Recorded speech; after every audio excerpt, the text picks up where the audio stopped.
अपने पड़ोसी को पूछे कि आप ठीक हैं। अच्छे से पूछे कि आप ठीक हैं। और जो ठीक है वो अपने पड़ोसी को कहे जी हाँ मैं ठीक हूँ। आमीन, हालेलुया, हालेलुया।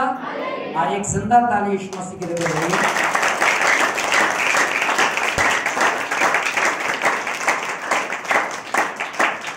कितनों को पता है कि आज मदर डे है? लगभग सभी को पता। मैंने सुबह उठ के गूगल पे सर्च किया था कि आज है कि नहीं। सच में है यार, क्योंकि एक हफ्ते पहले भी लोगों ने डाल रखा था कि आज मदर डे है। कोई बीते दिनों में नर्स डे निकल के गया है, लेबर डे भी निकल के गया है, और आज क्या है? मदर डे है।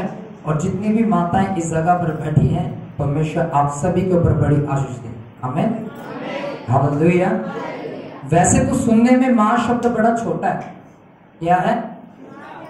पर अगर माँ शब्द की गहराई में जाएं तो आपको उस माँ की शब्द के पीछे एक बड़ी ममता और पीड़ाओं को आप महसूस करोगे जो उसकी जिंदगी में होती है।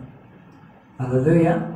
क्योंकि एक माँ जब अपने बच्चे को जन्म देती है, जन्म देने से पहले वो अपने बच्चे को कितने महीने पेट में रखती है? 9 महीने।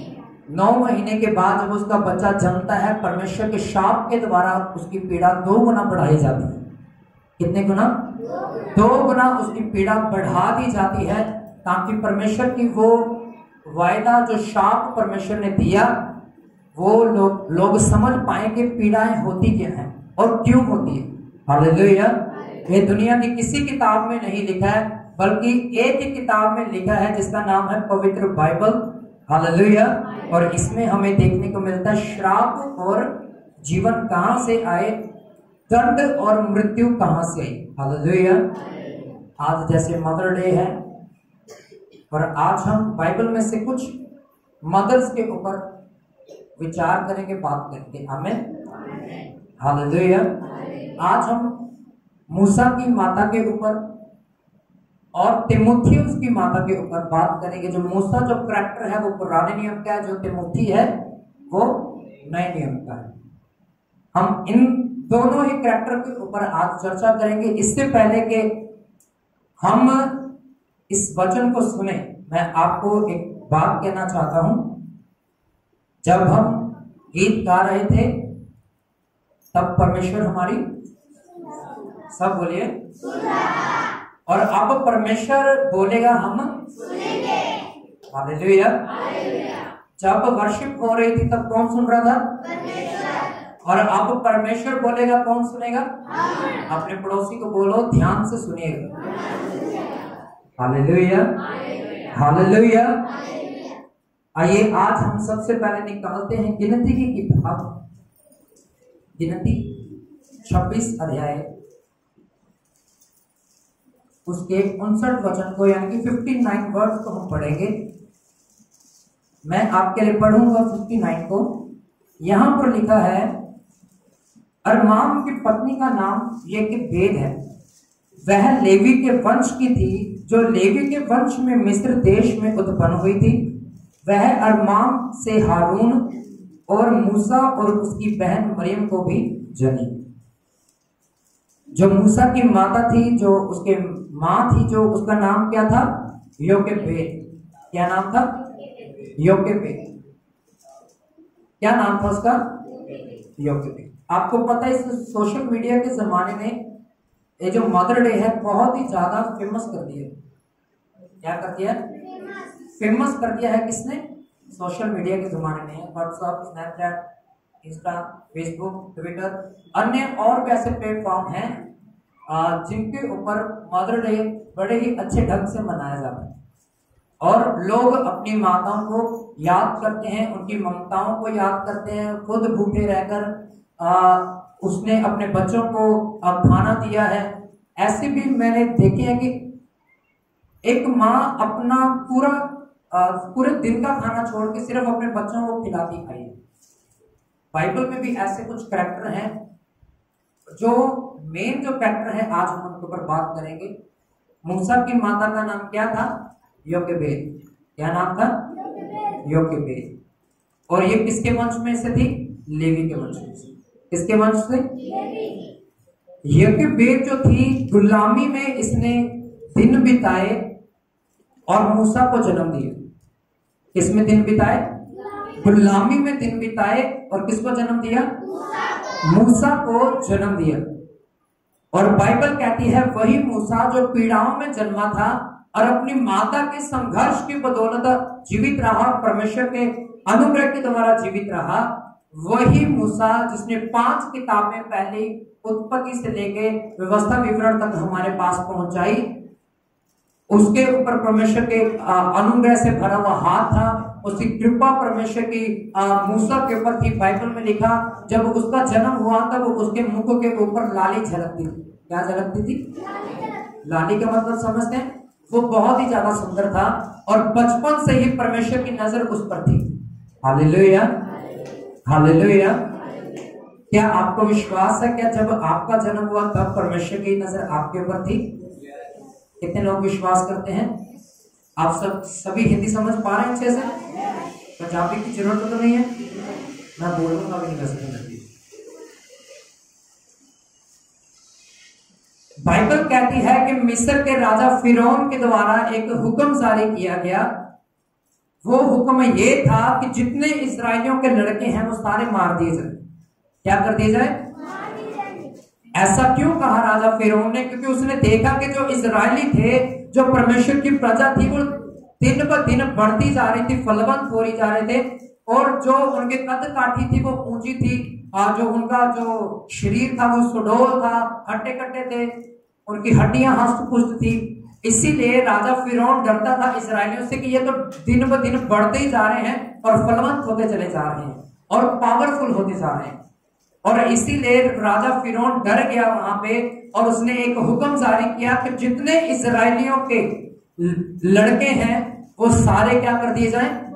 मार दिए जाएं, ताकि मिस्री लोग फलवंत हो सके, इजरायली नीचे चले जाए। और आपको पता है जब यज्ञेबेद ने मूसा को जन्म दिया तब वो समय बड़े ही पीड़ाओं का समय था, क्योंकि उस समय लड़कों को ढूंढा जा रहा था और मारा जा रहा था। हालेलुया।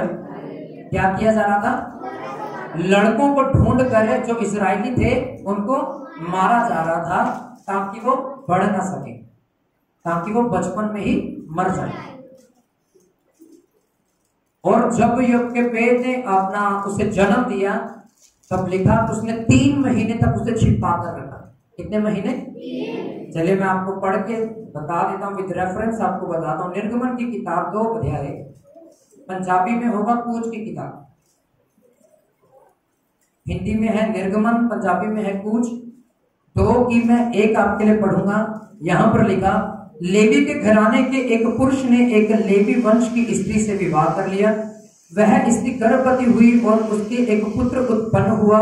यह देखकर कि यह बालक सुंदर है, उसे 3 महीने तक छिपा रखा। क्या कर रखा? छिपा रखा। 3 वचन मैं आपके लिए पढ़ूंगा। लिखा, जब वह उसे और छिपा न सकी तब उसके लिए सरकंडों की एक टोकरी लेकर उस पर चिकनी मिट्टी और राल लगाई और उसमें बालक को रखकर नील नदी के किनारे टांसों के बीच में छोड़ आई। उस बालक की बहन दूर खड़ी रही कि देखे उसका क्या हाल होगा। यहां पर लिखा है कि जब उसने देखा कि अब मैं मूसा को घर में रखकर सेफ नहीं रख सकती हूं, बचा नहीं सकती, तो उसने क्या किया?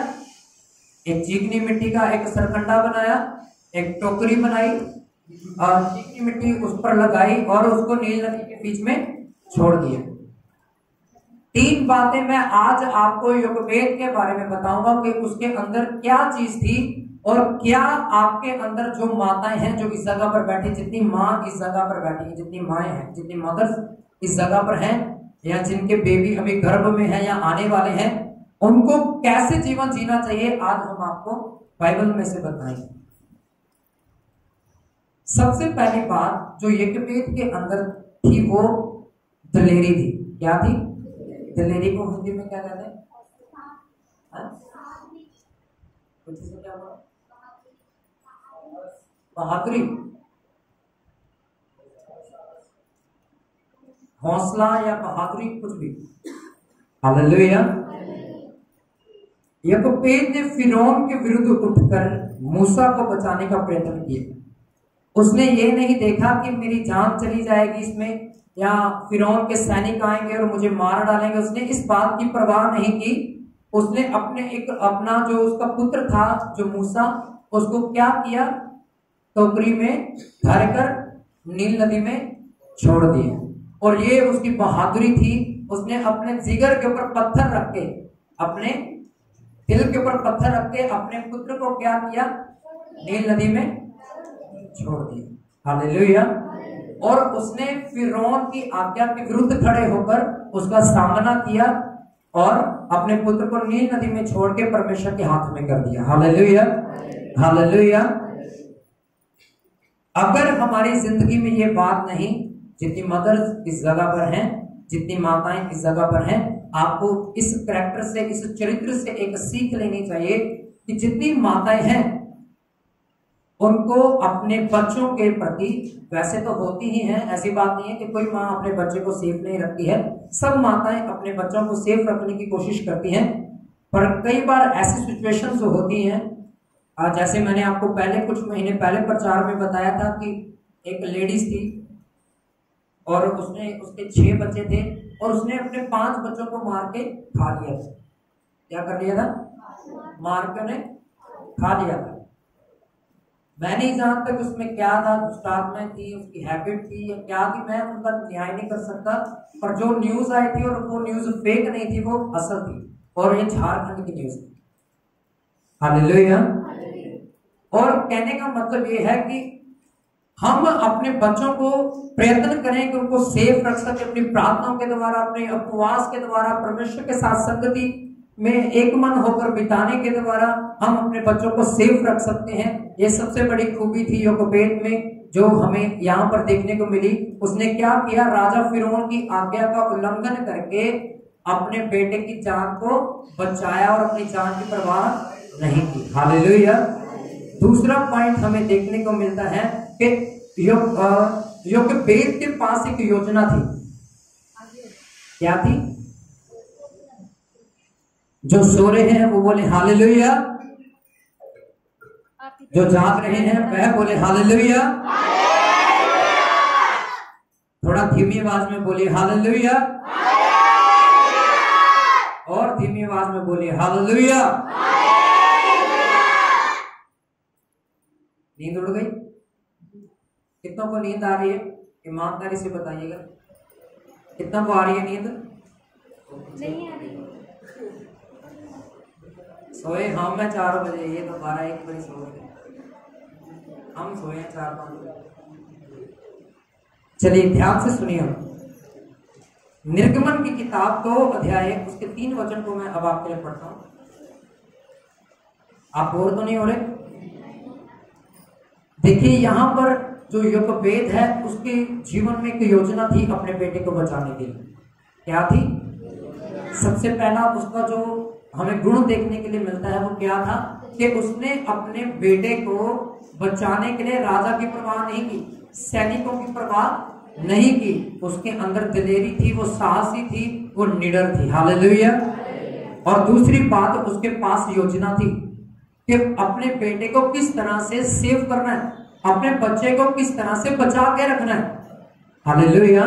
बहुत सी बताते समय बहुत दुख होता है कि बहुत से माँ बाप ऐसे होते हैं जिन्होंने अपने बच्चों के बारे में कुछ सोचा ही नहीं होता कि आने वाले समय में उनके जीवन में वो क्या चाहते हैं कि वो बने। क्योंकि बहुत मैंने ऐसे लोगों से मिला हूं जो कहते हैं कि मेरे जो बच्चे हैं वो मेरी बात नहीं मानते हैं। तो मैंने बोला क्यों? मैंने बोला आप उनकी बात मानते हो? हाँ हम मान लेते कभी कभी। तो मैंने बोला अच्छा ठीक है, तो फिर वो भी आपकी कभी कभी मान लेते हैं तो ये भी ठीक है। कहते नहीं, वो उनको चाहिए कि रेगुलर हमारी बात माने। तो मैंने बोला फिर आपको भी मान लेनी चाहिए रेगुलर उनकी बात, क्योंकि देखिए बच्चों को समझना बहुत जरूरी है। अगर हम अपने बच्चों की बातों को नहीं समझेंगे, मैंने एक बार पहले भी बताया था कि जो माँ बाप अपने बच्चों के साथ समय नहीं बिताते हैं उनके बच्चे बिगड़ जाते हैं। जब तक आप अपने बच्चों के साथ टाइम स्पेंड नहीं करोगे, फॉर एग्जाम्पल वंश खड़े होना जल्दी से, क्या जेब को निकालो, मान लो ये है कि मम्मी का ये बैठी, मान लीजिए इसने चोरी की, इसने क्या किया, इसने 5 रुपए की चोरी की। इसकी मम्मी को पता लगा 5 रुपए की चोरी की, आके थप्पड़ पे थप्पड़ मारेंगे इनको, तो ये आगे जाके 10 रुपए की और चोरी की, रुकेगा नहीं और बढ़ेगा उस चीज में। पहले रीजन पूछो कि तेरा चोरी करने का पीछे कारण क्या था। अगर आप उसे 5 रुपए नहीं दोगे, 1 रुपया नहीं दोगे खाने के लिए, तो वो ऑब्वियसली चोरी करेगा घर से। समझ पा रहे हैं? मैं यही नहीं कहता आप अपने बच्चों को पैसे दो 100 200 रुपए, नहीं। आप अपने बच्चों के साथ एक जब संबंध बना के चलते हैं, तब आपके बच्चे आपके कंट्रोल में होकर चलते हैं। हालेलुया। आप समझ पा रहे हैं सभी? यहाँ पर जितनी माताएं बैठी हैं, थोड़ा थोड़ा कड़वा लग रहा होगा उनको, पर यह सत्य है। Hallelujah, hallelujah. बैठ जा भाई। यानी कि हमारे बच्चों के साथ हमारा कॉन्ट्रीब्यूशन होना, एक सहभागिता होना बहुत ज्यादा जरूरी है। जब तक हम अपने बच्चे के साथ घुलेंगे मिलेंगे नहीं, स्कूल में गया काम किया नहीं, थप्पड़ मारे, क्यों नहीं काम कर रहा भाई, उसको पूछो कि हाँ भाई तू काम क्यों नहीं कर रहा है, कोई दिक्कत है, कोई परेशानी है तो हमें बता। और जो माँ बाप अपने बच्चों के साथ समय नहीं बिताते हैं, उनको भविष्य में, उनको फ्यूचर में बहुत दिक्कतों का सामना करना पड़ता है। और ये मेरी विनम्र विनती है आप लोगों से, जितने माँ बाप इस जगह पर हैं, कि आप अपने बच्चों के साथ समय बिताएं। जब आप अपने काम से आते हैं, काम करके, मैं जानता हूं कि थकावट बहुत ज्यादा होती है, पर कुछ समय आप अपने बच्चों के साथ जब टाइम स्पेंड करेंगे, तब आप उनके एक अच्छे मित्र बन जाएंगे। तब वो आपसे बातें छिपाएंगे नहीं, आपको सारी बातें बता देंगे। हालेलुया। क्या मैं गलत तो नहीं कह रहा? सही कह रहा हूं या गलत कह रहा हूं? तो अपने बच्चों के साथ एक संबंध बनाकर चलिए, ताकि जो आपके बच्चे हैं वो भविष्य में आपके अधीन रहकर काम करें। बहुत सारे मैंने माँ बाप देखे आके प्रार्थना करवाते हैं कि मेरा बच्चा मेरी बात नहीं मानता, पर अगर आप उसके साथ समय नहीं बिताएंगे, वो आपकी बात कभी नहीं मानेंगे।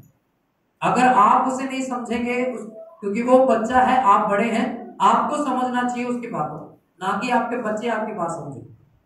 हालेलुया। मैं ये नहीं कहता कि बच्चे आपकी बात नहीं समझेंगे, अगर आप उन्हें प्यार से समझाओगे तो वो जरूर समझ आएंगे। हमें, क्योंकि बाइबल क्या कहती है, बुराई के बदले बुराई ना करो, बल्कि बुराई को भलाई से अर्थात प्रेम से जीत लो। हालेलुया। बाइबल कहती प्रेम सब बातों से उत्तम है। किन बातों से? सब बातों से क्या है? उत्तम है। और ये सबसे बड़ी खूबी थी योगवेद में कि उसके पास एक योजना थी। अगर आपके पास एक योजना नहीं है, आपके बच्चों को आप कहां तक देखना चाहते, कहां लेके जाना चाहते हो, और आपका वो विषय प्रार्थना में नहीं है, तो आपके बच्चे आपके अधीन नहीं होंगे। आपको पता है, जब मूसा को नील नदी में छोड़ दिया गया, तब परमेश्वर ने योगवेद की उस योजना के ऊपर बड़ी आशीष दी और कृपा दृष्टि मूसा के ऊपर बनाकर रखी। हालेलुया। किसके ऊपर बनाकर रखी? मूसा के ऊपर बनाकर रखी। अब तीसरी बात जो हम योगवेद में पाते हैं, वह था विश्वास। क्या था? विश्वास उसका ये था कि परमेश्वर मेरे बच्चे को सेफ रखेगा। 3 महीने तक उसने अपना जोर लगाया, बच्चे को सेफ रखा, उसको पालन पोषण किया उसका। जब उसको पता था कि हाँ अब सैनिक मेरे घर तक पहुंच जाएंगे और पीड़ाओं का मुझे भी सामना करना पड़ेगा, मेरे बच्चे को भी सामना करना पड़ेगा, तो इससे पहले ही मैं अपने बच्चे को सेव करने के लिए टोकरी उसने बनाई और नील नदी में छोड़ दिया। और वो नील नदी मिस्र के राजा फिरौन की बेटी के जाकर कहां गई? उस नदी में, नील नदी में तैरती हुई राजा के राजभवन के बाहर आ खड़ी हुई। हालेलुया। वो नील नदी में टोकरी तैरती हुई कहां तक आई? राजा फिरौन के महल के बाहर वाली नदी के साथ। उस नदी का नाम क्या था? नील नदी। क्या नाम है? नील नदी। हालेलुया। और परमेश्वर ने मूसा को बचा के रखा, और ये योगवेद का विश्वास था कि परमेश्वर से सेफ रखेगा, उसे बचा के रखेगा। आमीन। क्या आपको यकीन है कि परमेश्वर आपके बच्चों को सेफ रखेगा? बुरी संगति में नहीं जाने देगा, गलत लोगों के हाथ में नहीं पड़ने देगा। और जैसा आपका विश्वास है परमेश्वर आपके साथ वैसा ही करे। आमीन। यहोपेत के पास बड़ा विश्वास नहीं था। आप सुन रहे हैं? सभी ऊपर देखिए मेरी तरफ। आप सुन पा रहे हैं सभी? यहोपेत के पास इतना बड़ा विश्वास नहीं था। एक छोटा सा उसके पास विश्वास था और वो राई के बराबर था। किसके बराबर? राई के बराबर।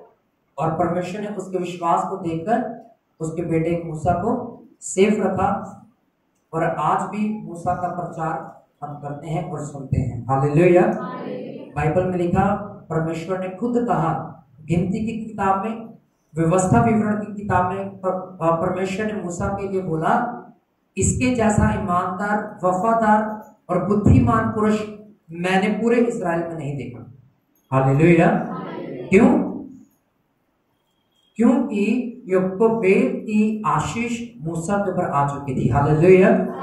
जो डर यहोपेत के अंदर था वही डर मूसा के अंदर भी पाया गया और परमेश्वर ने उसको अपने नेक काम के लिए इस्तेमाल किया। आमीन। हालेलुया। अगर आप मूसा के बारे में आगे पढ़ो तो वहां पर लिखा, जब राजा फिरौन की जो बेटी थी, वो जो राजाओं के जो बेटियां होती थी, बेटे होते थे, वो महल के अंदर ही जो आज तो जिन्हें हम कहते हैं स्विमिंग पूल कहते हैं, और उस समय पता नहीं क्या कहते थे, पर उन्होंने अपने घर में ही बनाया होता था, महल के अंदर ही बनाया होता था।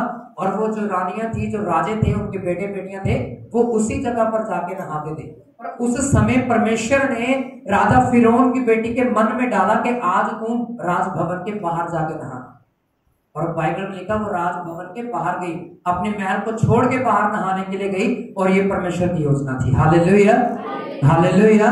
फिर उसको मूसा नजर आया और उसने अपनी दासी को बोला कि जाके वहां पर देखो, मुझे लग रहा है कि टोकरी में कोई बच्चा है।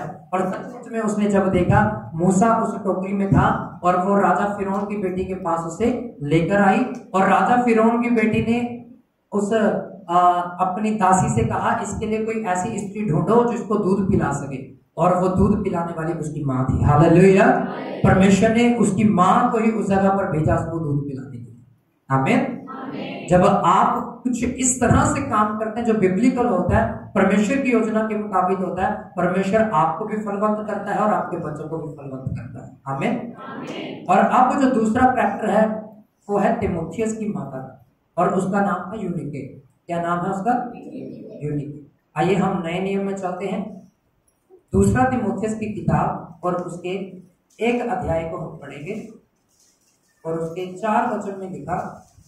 अगर आपको मिल गया तो आप पढ़ दीजिए।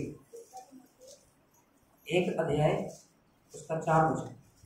और तेरे आंसुओं की सुधि कर करके रात दिन तुझसे भेंट करने की लालसा रखता हूँ कि आनंद से भर जाऊं। फिर से दोबारा पढ़िए। और तेरे आंसुओं की सुधि कर करके रात दिन तुझसे भेंट करने के लिए लालसा रखता हूँ कि आनंद से भर जाऊं। 5वां भी पढ़ दीजिए। मुझे तेरे निष्कपट विश्वास की सुधि आती है, जो पहले तेरी नानी लोइस और तेरी माता यूनिके में था। और मुझे निश्चय है कि तुझ में भी है। हालेलुया। यहां पर जो पौलुस है, जिसने नए नियम की सबसे अधिक किताबों को लिखा, वो यूनिके जो तीमुथियुस की माता थी, उसके प्रति अपना फेथ दिखा रहा है, अपना प्रेम दिखा रहा है। और वो क्या कहता है कि जो तेरी नानी लोइस में जो विश्वास था, और वही विश्वास जो तेरी माता यूनिके में था, वही विश्वास तेरे अंदर भी। हालेलुया। हालेलुया। अगर नहीं मिला है तो सिर्फ मेरी तरफ देखिए, आप सिर्फ लिख लीजिए, घर पे जाके पढ़ना और ढूंढ ले। अगर नहीं मिला है तो सिर्फ मेरी तरफ देखिए और अपना ध्यान मेरी तरफ रखिए। यूनिके के विश्वास का असर तीमुथियुस के ऊपर हुआ। किसके ऊपर हुआ? कितने लोग ये बात जानते हैं कि जो कुछ बच्चा सीखता है वो सबसे पहले घर से सीखता है? कितनों को पता है इस बात के बारे में? जो कुछ आपके घर का माहौल होता है, उसी तरीके से बच्चे की जिंदगी में वो चीजें लागू होती है। साइंस का मानना है कि 2 महीने तक जो है, जो बच्चा जन्म लेता है, जब 2 महीने तक रहता है, जब 2 महीने का होता है, वो सारी बातें सुन रहा होता है और उसे समझ आ रही होती है, और जब वो तीसरे महीने में एंटर करता है, वो उन बातों को भूलना शुरू हो जाता है। पर वही बातें जो उसके दिमाग में 2 महीने में भरी होती हैं, वही जाके उसकी आगे जिंदगी में काम करती है। और जो कुछ आपके घर में माहौल होता है, वही आपके बच्चों के ऊपर असर करता है। और अगर आपके घरों में लड़ाई और झगड़े का माहौल है, तो आपके बच्चे भी वैसा ही करेंगे जैसा आप आज कर रहे हैं। क्योंकि बाइबल कहती है, जैसा आप बीज बोओगे वैसा बीज काटोगे भी। जैसा आप चाहते हैं कि लोग आपके साथ व्यवहार करें, वैसा ही आप उनके साथ भी करना। हालेलुया। बाइबल की वाचाएं, बाइबल के वायदे सच्चे हैं और हमारा मसीह यीशु भी सच्चा है। आमीन। हालेलुया। अगर आप चाहते हैं कि आपके बच्चे परमेश्वर के साथ वफादार रहें, तो आपको भी वफादार रहना पड़ेगा। अगर आप चाहते हैं कि आप फलवंत हो और आपके बच्चे फलवंत हो, पहले खुद आपको ईमानदारी में जीवन बिताना पड़ेगा। आमीन। हालेलुया। आप समझ पा रहे हैं इन बातों को? अब एक वचन मैं और आपके लिए पढ़ूंगा, इसी का 3 अध्याय उसकी 14 वचन को मैं आपके लिए पढ़ूंगा। यहां पर लिखा, पर तूने उन बातों पर जो तूने सीखी हैं। अब ये पौलुस तीमुथियुस को कहता है, पर तू उन बातों पर जो तूने सीखी हैं, विश्वास किया है, यह जानकर दृढ़ बना रहा कि तूने उन्हें किन लोगों से सीखा है। 15 वचन में कहता, और बचपन से पवित्र शास्त्र तेरा जाना हुआ है, जो तुझे मसीह पर विश्वास करने से उद्धार प्राप्त करने के लिए बुद्धिमान बना सकता है। आमीन। हालेलुया। कौन बुद्धिमान बना सकता है? परमेश्वर का वचन। कौन बना सकता है? तीमुथियुस की माता का नाम क्या था? क्या नाम था? यूनिके। हालेलुया। इधर भाइयों को समझ आई? क्या नाम था? यूनिकी नहीं, यूनिके। हाँ, क्या नाम था? यूनिके। हालेलुया। हालेलुया। सभी मेरी तरफ देखिए, कोई नीचे ना देखे।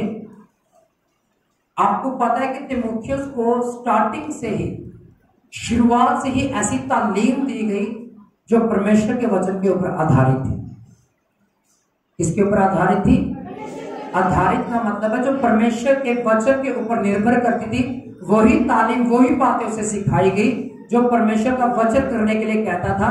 और पौलुस भी यहां पर कहता है, 14 और 15 वचन में कहता, जो तूने सीखा उसी में दृढ़ बना रहे और जड़ पकड़ता और मजबूत होता जा। हालेलुया।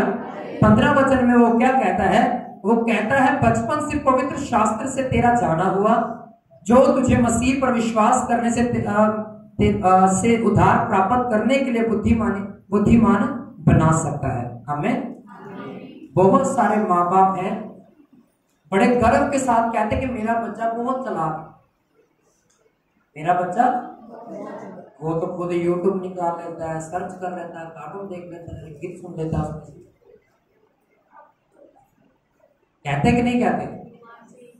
झूठ तो नहीं बोल रहा मैं, क्योंकि मैंने सुना है ऐसे बहुत सारे माँ बाप को कहते मेरा बच्चा बहुत तेज है, बड़ा एक्टिव रहता है, वो बड़ा एग्रेसिव है, वो खुद को खुद यूट्यूब निकाल लेता है, खुद को खुद गाने सुनने लग जाता है।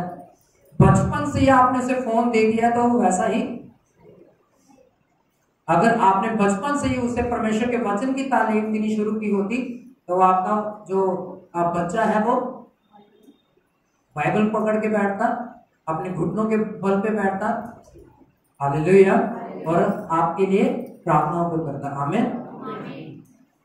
बड़े अफसोस की बात है और बड़े दुख की बात है कि बहुत सारे माँ बाप हैं जो अपने बच्चों को तालीम नहीं देते परमेश्वर के वचन से। मैं हर बार एक बात कहता हूं, क्या जो आप संडे को सीखते हो, क्या आप अपने बच्चों के साथ घर में जाकर उसे शेयर करते हो? फिर से क्या उसे अपनी प्रार्थना में दोहराते हो?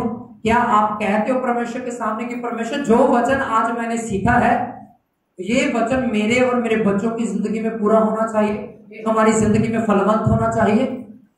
हालेलुया। कितने जन बोर हो रहे हैं वो बोले हालेलुया। जो बोर नहीं हो रहे हैं वो बोले हालेलुया। कुछ आवाज में बोलेंगे हालेलुया। नींद तो नहीं आ रही? अपने पड़ोसी के कंधे पर हाथ रखिए, ऐसे हाथ रखिए, ऐसे सिर्फ, और उन्हें जोर से हिलाइए ऐसे, और कहें सोना नहीं है, परमेश्वर का वचन सुनना है। Hallelujah, hallelujah. अपने पड़ोसी को कहो, सोने वाले जाग जा। Hallelujah, hallelujah.